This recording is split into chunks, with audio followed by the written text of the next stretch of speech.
জীব জন্তু হিংস্র প্রাণী যে মানুষের গোলাম হয় এটা প্রমাণ। এক রাস্তায় একটা বাঘ বসা ছিল, লক্ষ লক্ষ মানুষ সেখানে জমায়েত হয়ে গেল।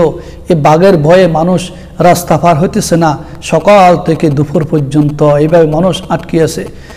কোনো মানুষের সাহস গিরে না যে বাঘের সামনে যাওয়া, বাঘ রাস্তার উপর বসায়। এই অবস্থার মধ্যে আল্লাহর একজন ওলি রাস্তাটি হাঁটিয়ে আসতেছে, দেখতেছে বাঘ সেইখানে রাস্তায় বসে আছে। সেই বাঘের সামনে গেলেন, বাঘ তাকে দেখে দাঁড়িয়ে গেলেন আর বললেন, হে বাঘ, তুমি এখানে কি করো? যাও। বাঘের কানসাই ধরে তার মুখের উপর থাপ্পড় মেরে বাঘকে জঙ্গলের দিকে ফাড়াই দিলেন, আর বাঘ হাঁটতে হাঁটতে জঙ্গলে চলে গেলেন। শুনবা হাজ দেখেন, হাজার হাজার মানুষ, লক্ষ লক্ষ মানুষের সমাগম, কেউ একটা বাঘের সামনে যেতে পারে নাই।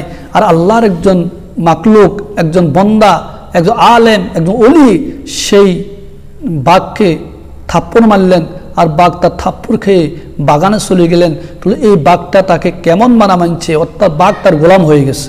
এই জন্য হাদিস শরীফে আছে, যখন তোমরা আল্লাহর গোলাম হইবা তখন পৃথিবীর সকল মাকলুকাত তোমার গোলাম হয়ে যাবে, তোমার গোলাম হয়ে তোমার হুকুম মানবে। তো শুনবা হাজিরিন, আমার আসল বাইফারের মতন সর্বের ভয়ে আতঙ্ক হওয়ার কোনো প্রয়োজন নাই। আমরা আল্লাহর কাছে ফানা চাবো। রাসূল আরবি মুহাম্মদ রাসূলুল্লাহ সাল্লাল্লাহু আলাইহি ওয়াসাল্লাম যেমন কবর আযাব থেকে ফানা চাইছেন, আমাদেরকে কবর আযাব থেকে ফানা চাইতে হবে। রাসূল যেরকম কবরের আযাব আমাদেরকে সাহাবায়ে কেরাম আযাবের ব্যাপারে বলছেন, অবশ্যই কবর আযাব সত্য।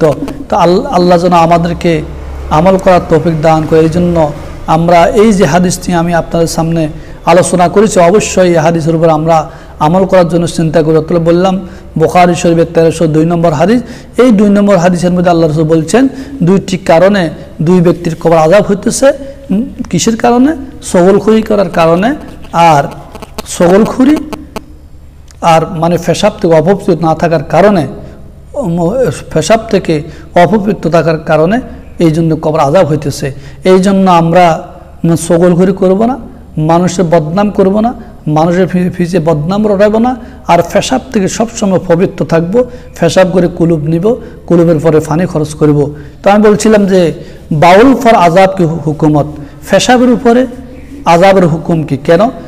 কারণ আখিরাতের মধ্যে আল্লাহ রাব্বুল আলামিন সর্বপ্রথম মানুষের নামাজ সম্পর্কে জিজ্ঞাসাবাদ করবেন।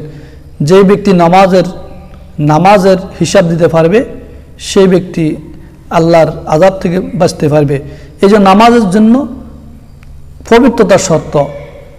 এই জন্য পবিত্র অপবিত্রতার জন্য আল্লাহ পাক কবরে মুআখাযা করবেন, ফাকরা করবেন, ধরবেন।